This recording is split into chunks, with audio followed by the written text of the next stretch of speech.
Lightworkers Notebook for April.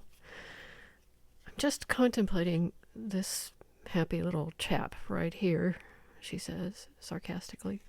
The Five of Swords, because this card has come up a lot in readings, and I feel that energy with a lot of people. There's a certain narcissism.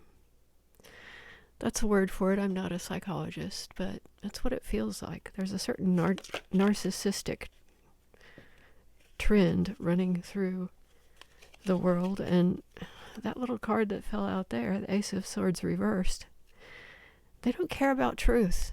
They only care about winning. What is happening in the world that is breeding this attitude? And that's really what I want to look at. So this is going to be the heart of the matter. Why is truth being touted as not truth?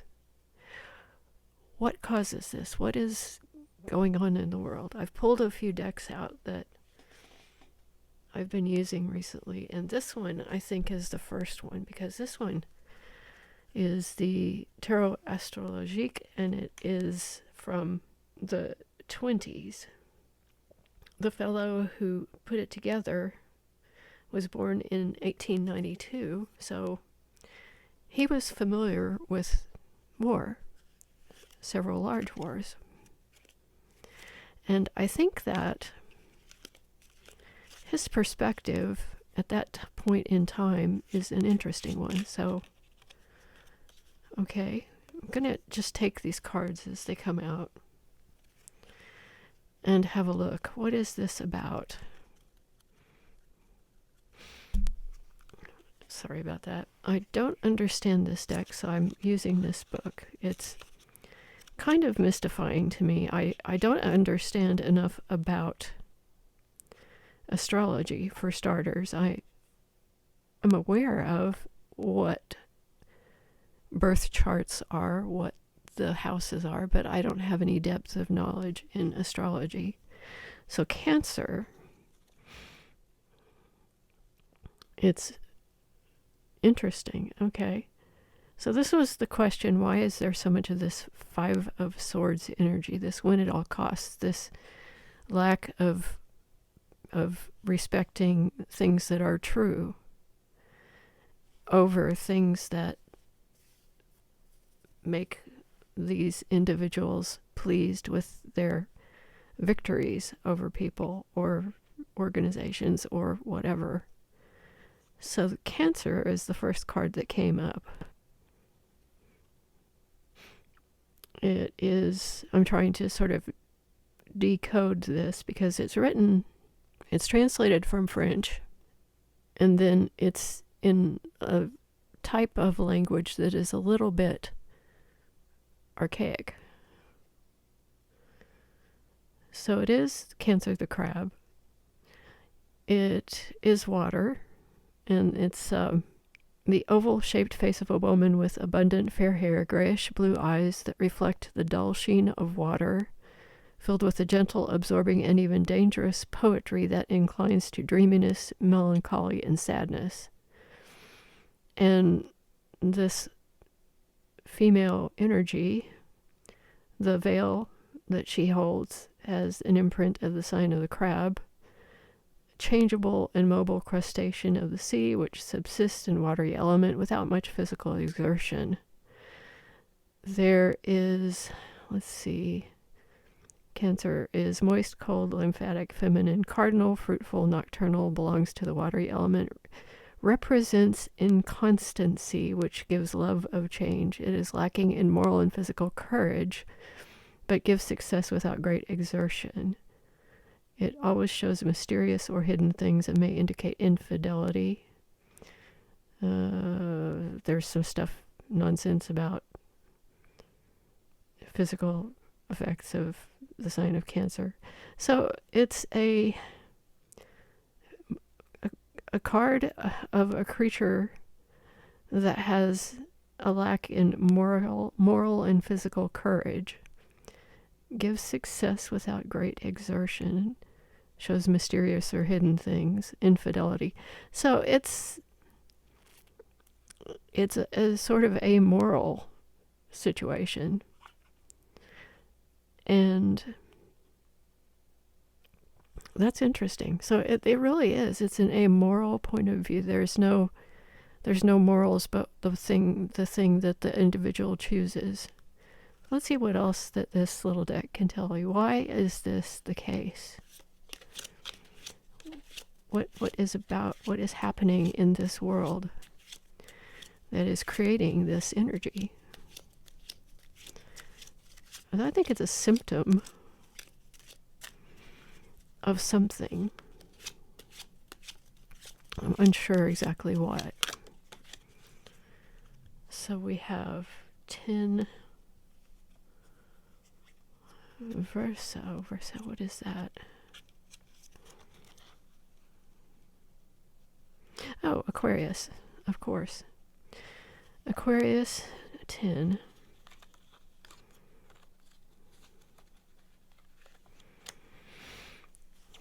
Let's see. This aquatic mammalian, which has often been immortalized in sculpture, glides softly with his lithe body over the bitter waters, with his gaze fixed in an oblique direction. He is dangerous on account of his hypocritical and deceptive behavior.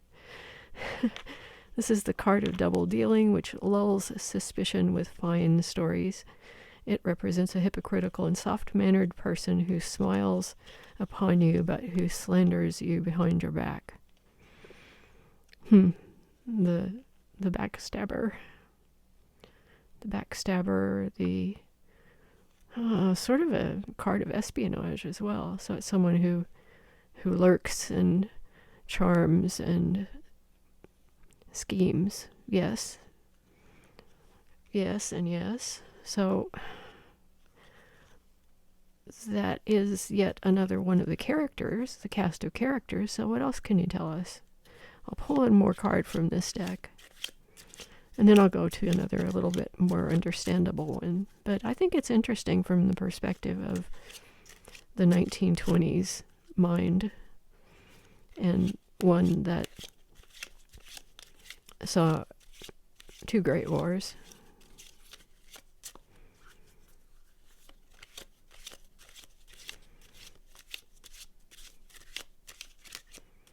And this was after the first one of those 2 great wars, so a lot of the zeitgeist of that time would be stuck in the verbiage and the imagery. What else do we need to know about this state of amorality, or whatever it is here? Amorality and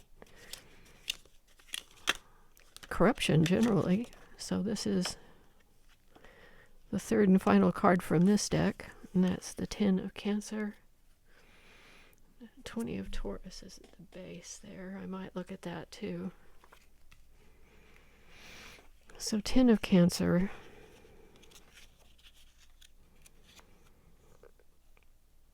So we have here a fellow with a club.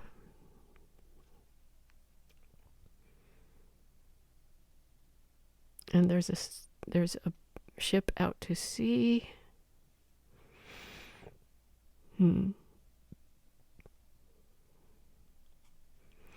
This is a noble youth. A 10 of Cancer, the variegated blue of a serenely clear sky. Heavy clouds, the forerunners of a coming storm, suddenly make their appearance. On a rock, a handsome and noble youth is stricken in the full tide of his strength, ready to sink. This card threatens grave danger, disagreements, or quarrels. It represents an unknown enemy who is acquainted with the consultant's affairs and will do him harm. It is the card of unfortunate journeys, of unexpected catastrophes, and help arriving too late. So there's a little blackmail story going on in here. And this guy has been abandoned here at this island. So what? The unknown enemy who is acquainted with the consultant's affairs. This sounds like these creatures here. There must be a lot. This handsome and noble youth must have been up to something that wasn't quite so noble. So the never-ending story. Very interesting. So this noble youth is really rather corrupt. So why this thing? Why is it truth being manipulated in the way that it is? Which ones do I want to look at next? This is one I haven't consulted very frequently, but this is the Intuitive Night Goddess Tarot, and this is a different point of view. So I think I will ask, so what is it that we are dealing with this prevalent Five of Swords energy? What can you tell us about that? What is it that we need to know? What is most important here?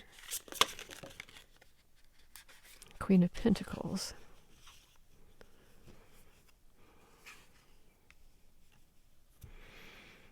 I'm going to put this card over here. So with the Queen of Pentacles, again, I'm going to go to this booklet because the interpretations in these different decks are very interesting, and this one is no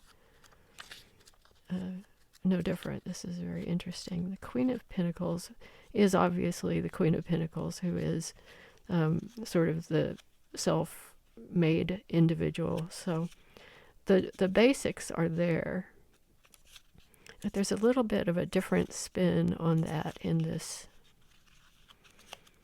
Where's my pentacles here? In this particular deck, it's all about, here we are.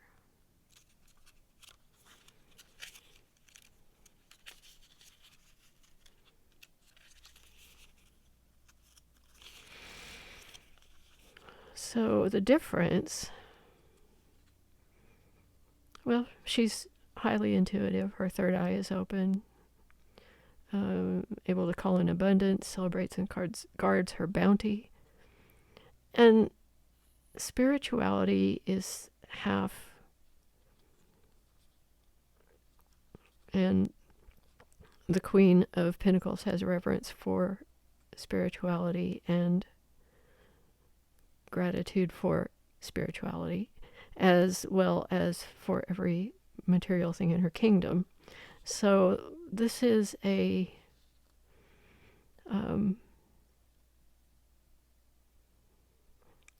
it really is quite similar.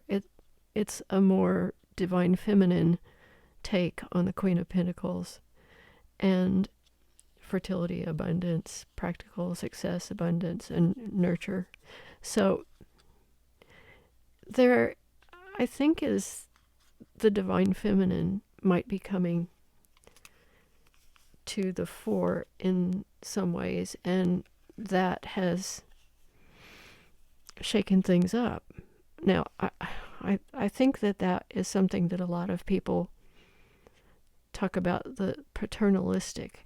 This here is a different, I say kettle of fish, but it seems to be a funny thing to say there, but that's it. It's an old-fashioned version of the world where the feminine here is profane, and here the feminine is not profane, because this feminine creature is slimy, and this,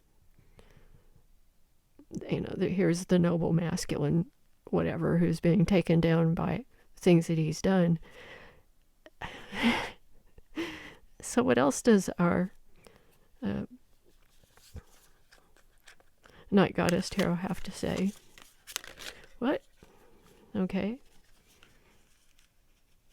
There's something about healing. The period that we're in is bringing these things to the surface, because it is a period where we are trying to heal the human race, and that is why these things are really becoming, that's why they're really becoming really obvious, because we won't deal with something unless it smacks us in the face. And right now we're being smacked in the face with the internet 24/7 scandal, corruption, and dirty dealings of all sorts. And so, it's yet another cycle. And the star is essentially the same as the star in all of the other decks, in hope and healing and wishes fulfilled, the possibilities of things. I say, okay, so what is it that we need to kind of focus on here? What is it that we can do as light workers? Night Goddess Tarot, please. What is the advice here? Justice. We work for justice. We are the ones who bring these energies that can bring that justice, because we can see beyond, behind, and through. And we kind of get those messages from what the energy feels like. And how. Yes, and how. How do we do this? Well, the Eight of Swords. We see that we are not trapped. We need to understand that we are not trapped. So that's the perspective of that deck. Now, I can't decide between this deck and this deck. I haven't used this deck yet for a reading, so I might. They're both really based on what we know of as the traditional tarot, the Rider-Waite. But this one is the Morgan Greer. I really am liking this one, how it's working. This one has a good feel to it. I think I'll wait, though. I think I'll wait on this one and use this for some other reading. Or maybe not. Maybe not. Okay, let's see what you can tell us. The same question, really. What is the reason for this? What is the reason for this? 5. What is going on with this 5 of Swords thing? How interesting that should be the card that was at the base. It's people feeling trapped. I think that speaks to the ones who fall for those who would swindle, and those who would tell lies to further their own gains. People are feeling disaffected. There's the Hermit there at the base. So what else do we need to know about it? What is it? Why is this happening?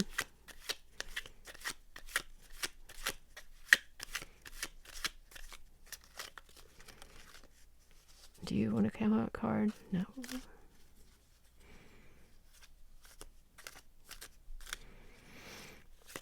Why is this narcissistic weirdness happening? Whoa.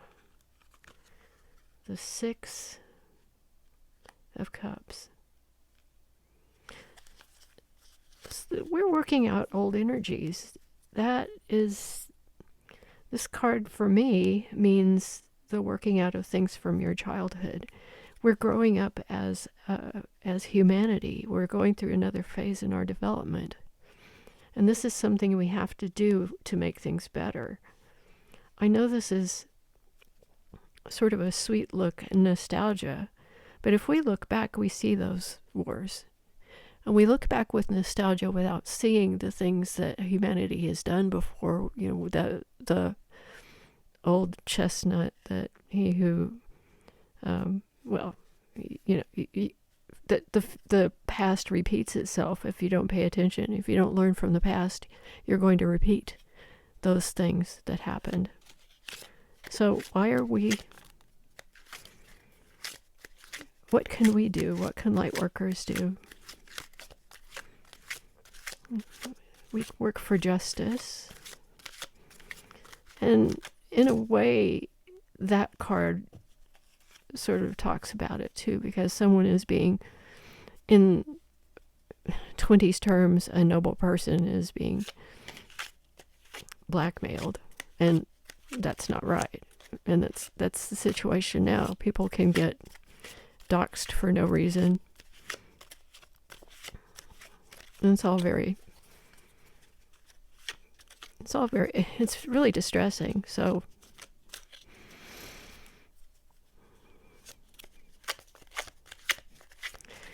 what is Lightworkers? What is it Lightworkers need to do? Okay. And this card, my personal meaning for this card is we take our knowledge and experience and we move it forward. This is how we work for justice. We know, again, we are the ones who feel the energy of what is going on and understand it in a different way. And it increases the power of the energy. And look at that. That's one of these characters right up here. So what is the advice? The Six of Swords, looking at the Six of Swords there, I want to talk about that. I'm thinking about that. There's the Six of Cups, the Six of Swords.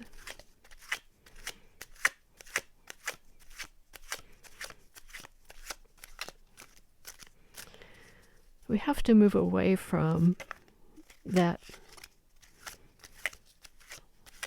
And the Five of Wands is competitive nature, and that's something that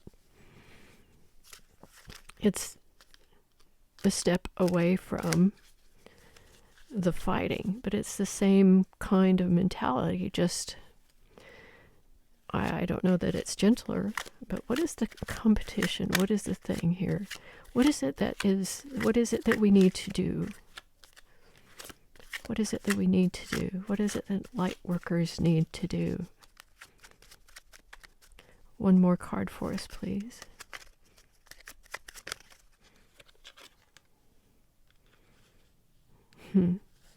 It's the healing that's the recuperation, recovery. It's a thing of recovery, and it's a slow-moving thing. So the Six of Swords, I'm going to put this down. And now, tell me what the Six of Swords means, as in what we should do. What does the Six of Swords mean for Lightworkers?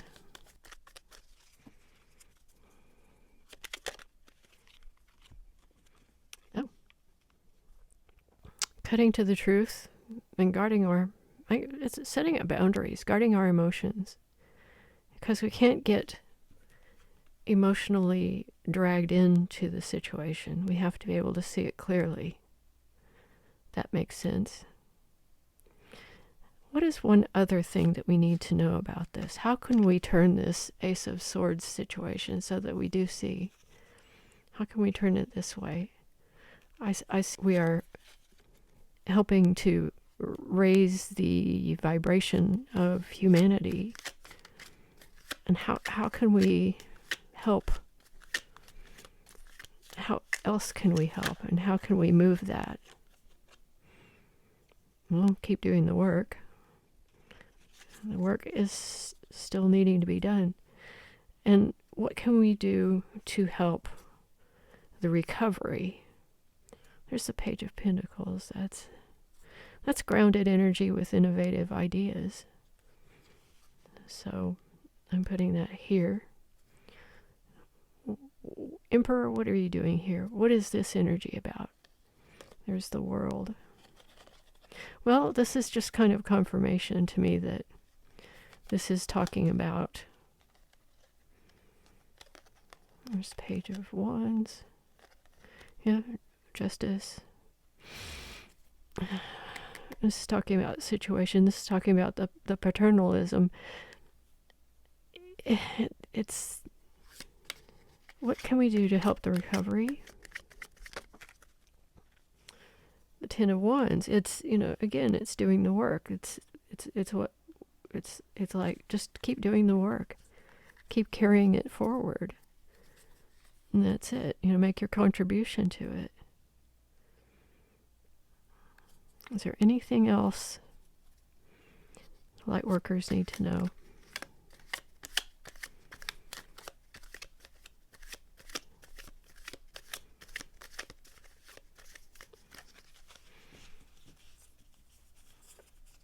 Okay, I'll let you have a go here. My favorite clarifying deck is this one. And who's at the bottom but hello, Emperor. Okay, what else do Lightworkers need to know, please, before I close this out? What else do Lightworkers need to know?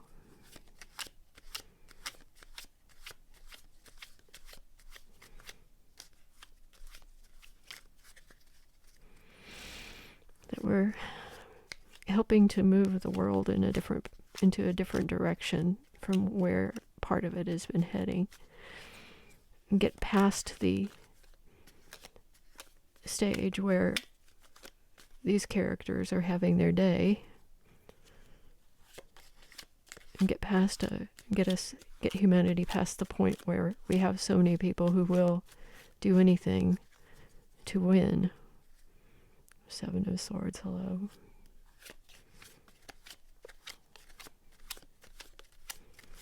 What else do Lightworkers need to know, please?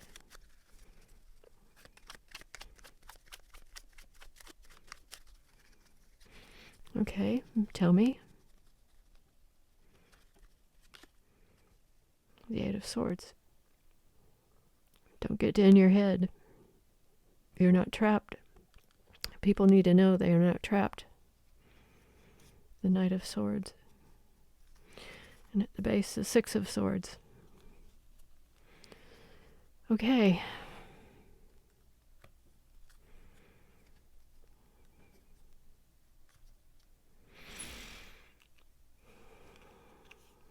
So we have our Eight of Swords. People are living in illusions that they're trapped. We need to help them move towards safety and peace, and really talking in terms of the Knight of Swords message of truth, that is actually truth. Judgment, the Four of Cups. There's some people who won't accept this, but it's really about justice and judgment. It's about moving us up a level as humanity. So I will leave it there.